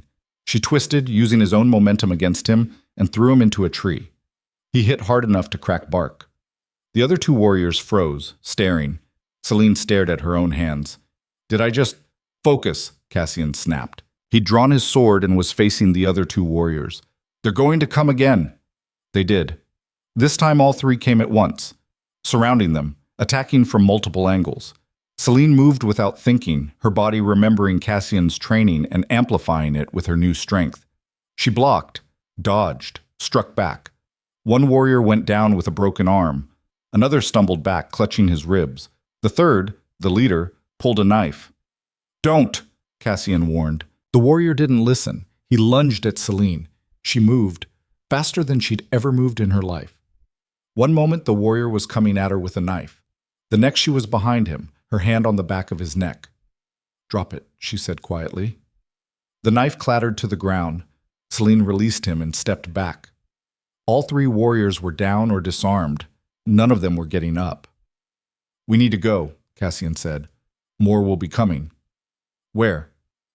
"I know a place. Safe house on the western edge. We can hide there until the duel." He was already moving. "Come on!" They ran again. This time, no one followed. The safe house turned out to be a rundown cabin hidden in a thick stand of pines. It looked abandoned from the outside, but inside it was stocked with supplies, food, water, weapons, medical kits.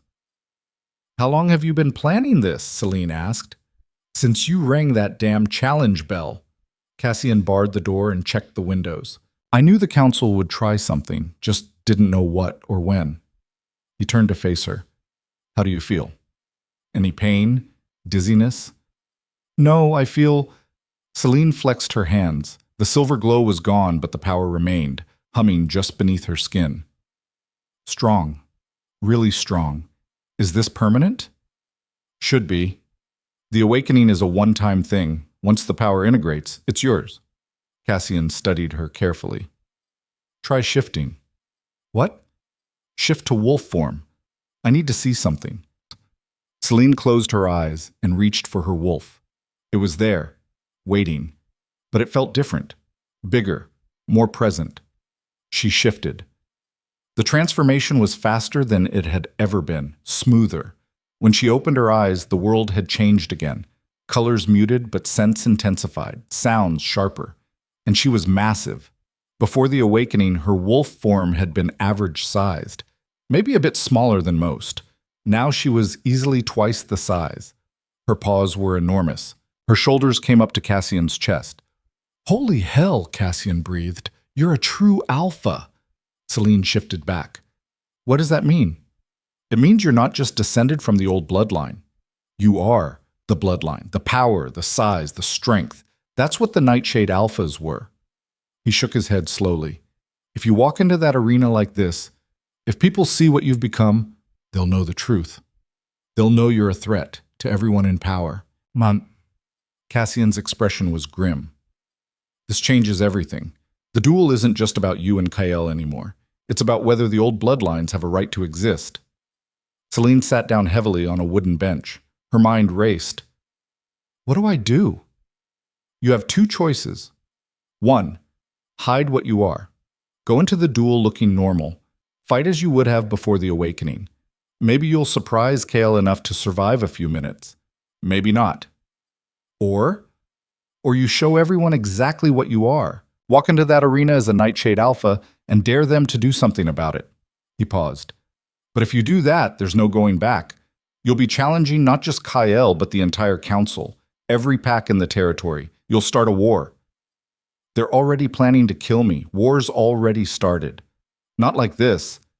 This is—" "Celine, do you understand what you're talking about? Every wolf who's benefited from the old bloodlines being extinct will want you dead. That's not just the council. That's half the territory." "And the other half?" Cassian was quiet for a moment. The other half might finally have hope. Celine stood and walked to the window. Outside, the forest was dark and still. Tomorrow night was the duel. Tomorrow night, everything would come to a head. She thought about her parents dying on a border nobody cared about growing up being told she was worthless, about every wolf who had ever been dismissed or stepped on or told they didn't matter. She thought about Kael's face when he'd rejected her, about the council sending assassins, about the system that kept people like her down while elevating people like them.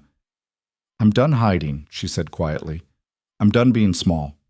If they want a war, I'll give them one." When she turned back, Cassian was smiling. It was a fierce, dangerous expression. "All right then, Let's make sure you survive tomorrow night. They spent the rest of the night preparing. Cassian showed her how to channel her new strength, how to control the power so it didn't overwhelm her. They practiced shifting, fast shifts, mid-combat shifts, using her size as a weapon. By the time dawn broke, Celine felt like a different person. She moved differently, thought differently.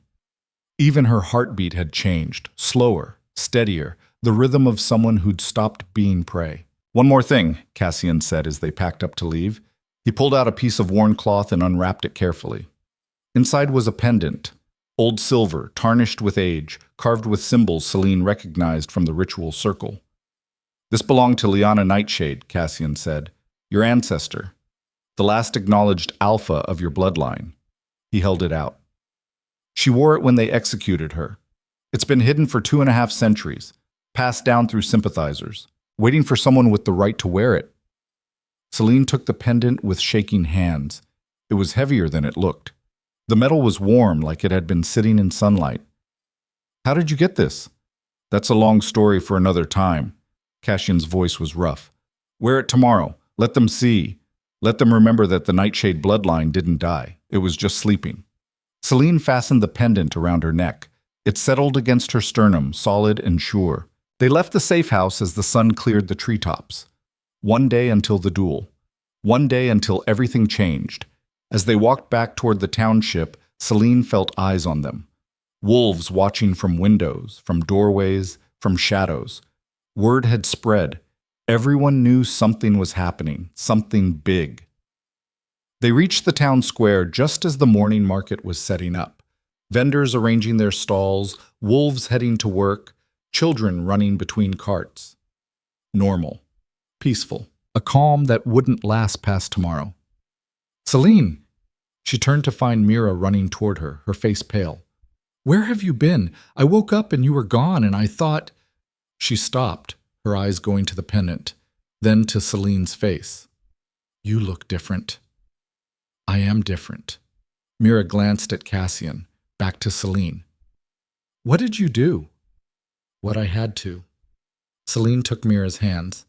"I can't explain everything right now, but tomorrow when you watch the duel, just know that whatever happens, I chose this." "You're scaring me." "I know. I'm sorry." Celine pulled her into a hug. "But I promise you, tomorrow, everything's going to change. For all of us." They stayed like that for a long moment. Then Mira pulled back, her eyes wet. "Don't die," she whispered. "I won't." "Promise me." "I promise." Another lie. But Mira seemed to accept it. Celine spent the rest of the day in quiet preparation. She ate, rested, checked and rechecked her gear. As evening approached, she walked to the keep. Guards watched her pass but didn't stop her, let her walk right up to the main doors. She found Varen in the council chambers, alone, going over documents. He looked up when she entered. His face went pale. "Miss Virel, you shouldn't be here." "Probably not." Celine walked closer. "I wanted to give you a message for the council." "What message?" "Tell them I know about the assassination plan." Varen's expression didn't change, but his scent shifted. Fear. "I don't know what you're talking about." "Yes, you do. You know exactly what I'm talking about." Celine leaned on his desk. "Tell them it won't work. Tell them I'm not the frightened girl they think I am. And tell them that when I walk into that arena tomorrow, the whole kingdom is going to see exactly what they tried to erase." She pulled the pendant out from under her shirt, let him see it clearly. Varen's face went white as snow. That's not possible. That was destroyed." "A lot of things you thought were destroyed are coming back." Celine straightened. "See you tomorrow, counselor." She left him standing there frozen, staring at the pendant that belonged to a dead bloodline. By the time she walked out of the keep, night had fallen. One more sleep until the duel. One more night until she either proved herself or died trying. But for the first time since this all started, Celine felt something she hadn't felt before. Hope. Not hope that she'd survive. Not hope that she'd win.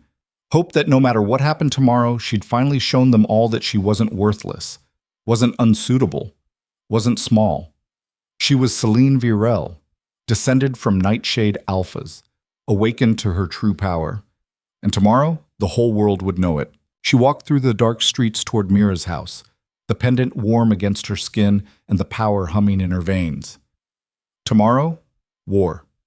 Tomorrow, truth. Tomorrow, everything.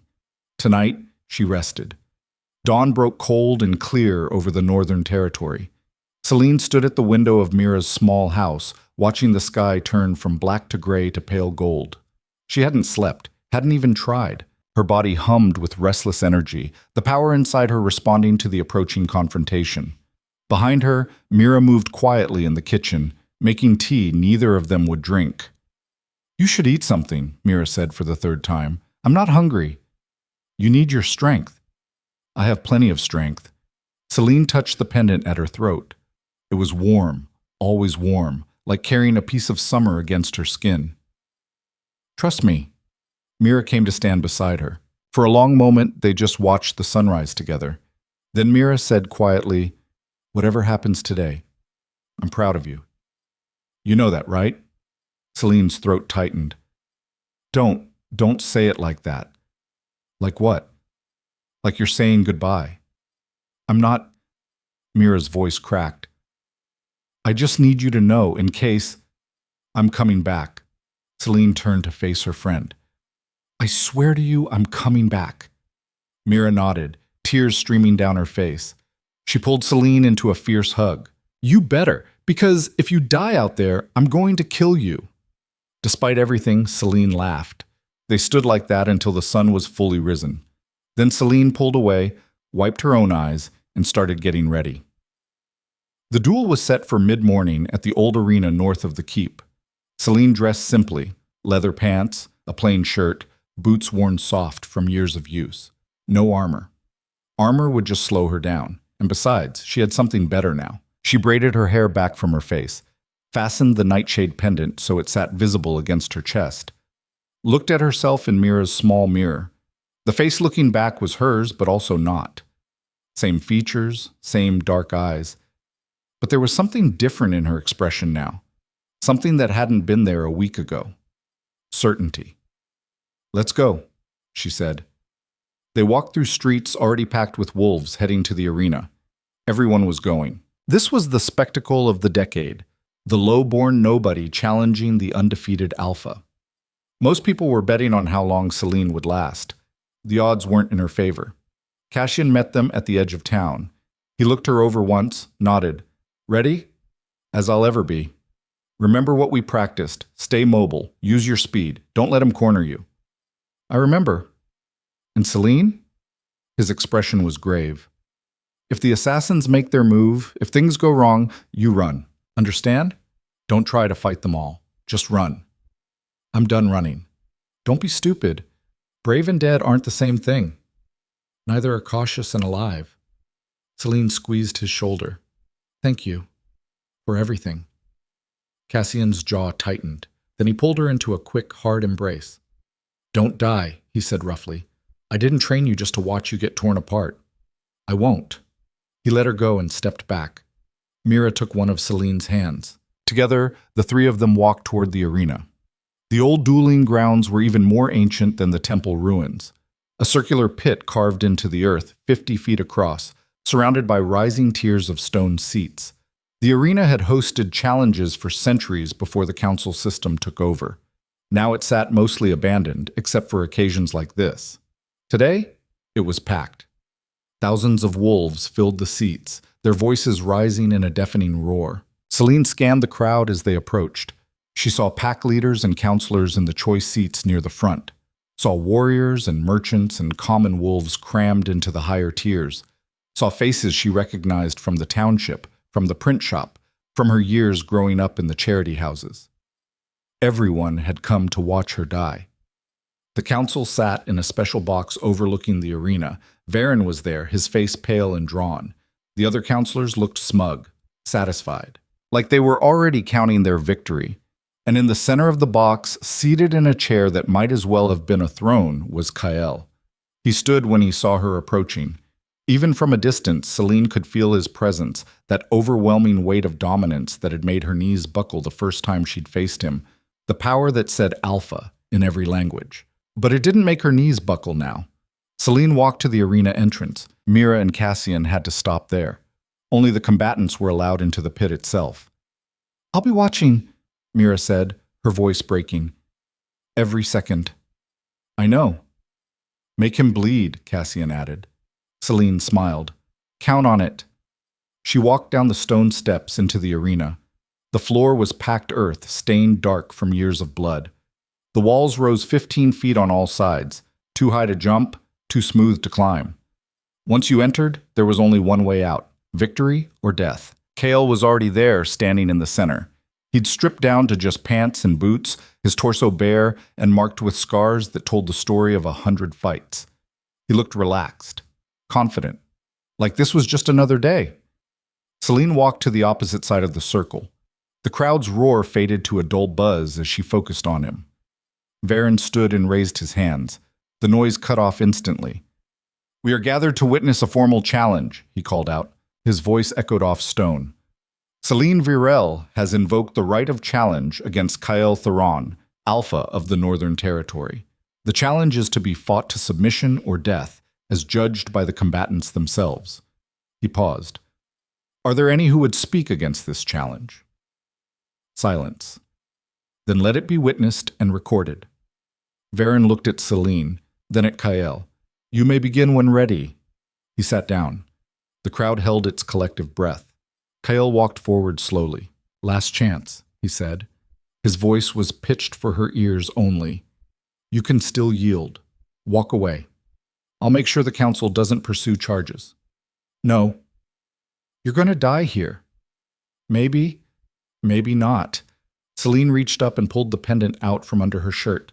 Let it catch the light. "Recognize this?" Kael's eyes widened, just for a second, but she saw it. "Where did you get that?" "It's mine. By blood and by right." Celine smiled. "I know what I am now. What my family was. What the council tried to erase." She let the pendant fall back against her chest. "Did you really think you could bury an entire bloodline and no one would ever find out?" Kael's expression went carefully blank. "I don't know what you're talking about." "Yes, you do. That's why you rejected me. Not because I'm unsuitable." Celine took a step closer. "But because some part of you recognized what I carried, what I could become." "You're insane." "Am I?" Celine felt the power rising inside her, responding to her emotions. "Then let me show you just how insane." She shifted. The transformation was instantaneous. One moment she was human, the next she was wolf, massive, silver-furred, eyes glowing with power that had been dormant for 250 years. The crowd exploded. Shouts, screams, wolves surging to their feet, pointing, gasping. She heard the word nightshade rippling through the masses like wildfire. In the council box, Varen had gone white as chalk. The other counselors were on their feet, shouting orders that no one could hear over the chaos. Kael stared at her. For the first time since she'd met him, he looked genuinely shocked. Then he shifted too. His wolf form was enormous, dark as midnight, shoulders higher than a grown man, teeth like daggers. He'd always been the biggest wolf anyone had seen, the strongest, the most dangerous. Until now. Celine was bigger. Not by much, but enough. Enough that when she lowered her head and snarled, some ancient part of Kael's wolf recognized her for what she was. An equal. They circled each other. The crowd had gone quiet again, watching, waiting.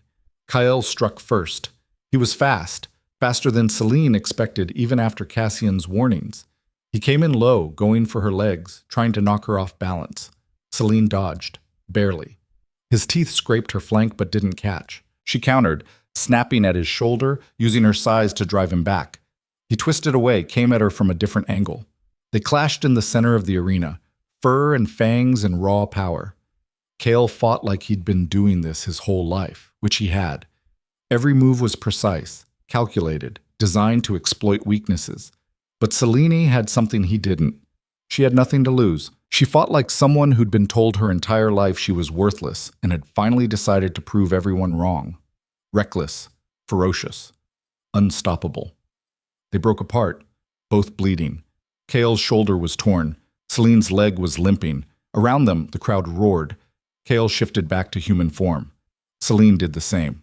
They stood there, both breathing hard, blood dripping onto packed earth. "You've been training," Kyle said.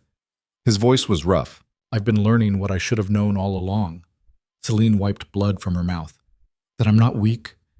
I'm not unsuitable. I was just sleeping." The Nightshade bloodline was destroyed for a reason. Because they threatened people like you, people who wanted power without challenge. They were tyrants. They were leaders who believed power came with responsibility. Celine's eyes blazed. "Not the same thing." Kyle moved, this time in human form, hands up, fighting the way Cassian had taught Celine. She met him head on. They traded blows, fast, brutal, neither giving ground. Celine blocked a punch aimed at her head, drove her elbow into his ribs. Kyle grunted, grabbed her arm, tried to throw her. She twisted, broke free, swept his legs. He went down. She was on him instantly, knee on his chest, hand at his throat. The crowd went wild. Celine looked down at Kyle, at the most powerful alpha alive pinned beneath her. She could end it, right now. One squeeze and his windpipe would collapse. "Do it," Kyle said quietly. His smoke-colored eyes were steady. "You've won. Finish it." Celine's hand tightened. Then she saw movement in her peripheral vision, 3 figures moving through the crowd, heading for the arena floor, all armed. The assassins. "Celine!" Cassian's voice cut through the noise. "Behind you!" She turned her head just as the first assassin dropped into the arena. Then the second, the third. The crowd's roar changed pitch. Confusion, outrage. "This is illegal," someone shouted. "Outside interference. The duel isn't over." The assassins didn't care. They spread out surrounding Celine, professional, efficient, hired killers who'd done this before. Celine released Kyle and stood. Her mind raced. 3 armed fighters, all fresh while she was already injured and exhausted from fighting Kyle. This was the council's plan all along. Let her fight, let her maybe even win. Then eliminate her anyway and claim it was necessary to stop a threat. The first assassin lunged. Celine shifted mid-dodge, caught his knife arm in her jaws and crushed. The blade fell. The man screamed. The second and third came at her together. She couldn't fight them both. Not like this. Not when Kale was suddenly there, in wolf form. Massive and dark and furious. He hit the second assassin like a battering ram, taking him down in a spray of blood. Celine stared. Kale looked back at her, just for a second. Then he turned to face the third assassin. Together, they fought. It was chaos. Vicious and brutal and nothing like the formal duel they'd been having. This was survival. The assassins were skilled, but they hadn't expected Kyle to intervene, hadn't planned for 2 alphas working together. Within minutes, all 3 were down, dead or dying. Blood pooling on the arena floor. Celine shifted back to human form. Kale did the same. They stood there, both covered in blood that wasn't all their own, staring at each other. "Why?" Celine managed. "Because they cheated." Kale's voice was flat. This was a formal challenge, sacred. They had no right to interfere. "You were going to let them kill me." "No." His jaw tightened. "I wasn't." Before Celine could respond, the council box erupted in shouting. Varen was on his feet, his face purple with rage.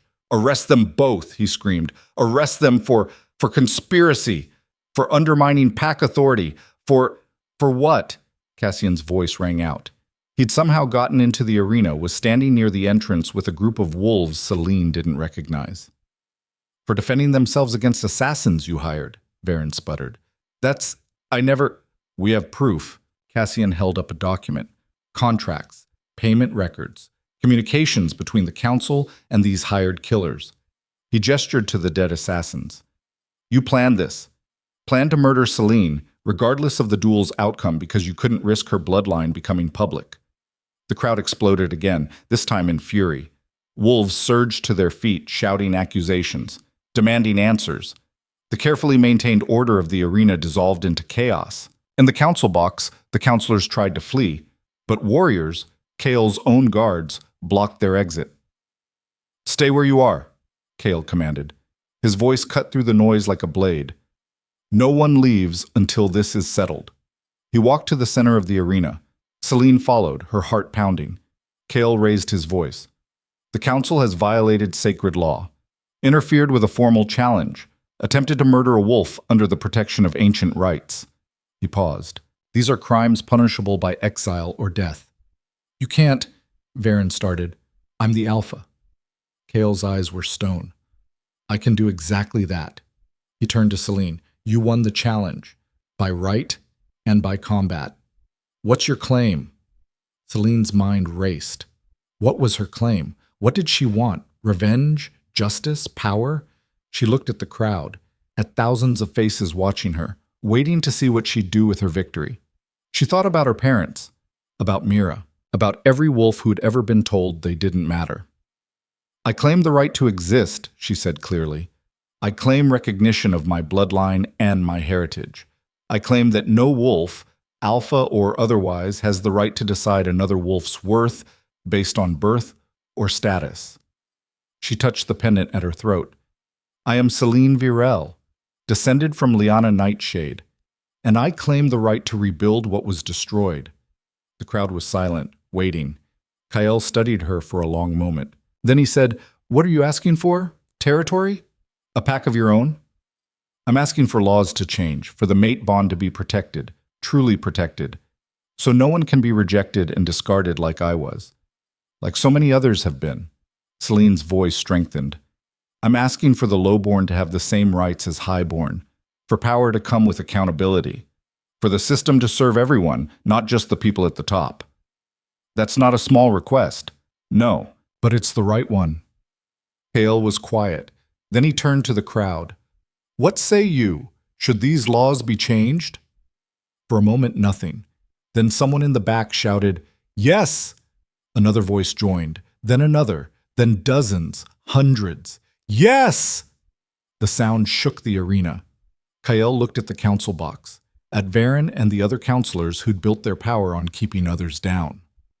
You're outvoted. The laws will change. The mate bond will be protected. Status by birth will be abolished.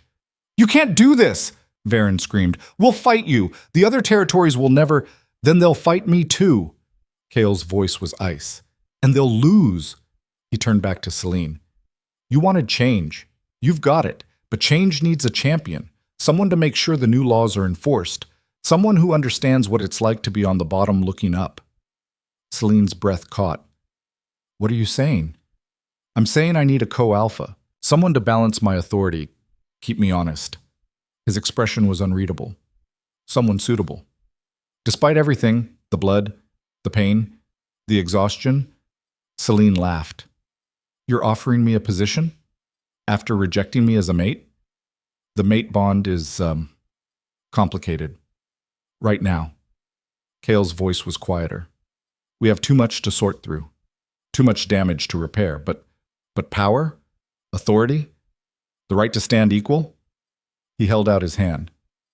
That I can offer, if you'll take it. Celine looked at his hand, at the crowd watching, at Cassian and Mira in the stands, both of them holding their breath. She thought about the girl she'd been a week ago, overlooked, dismissed, told she was unsuitable.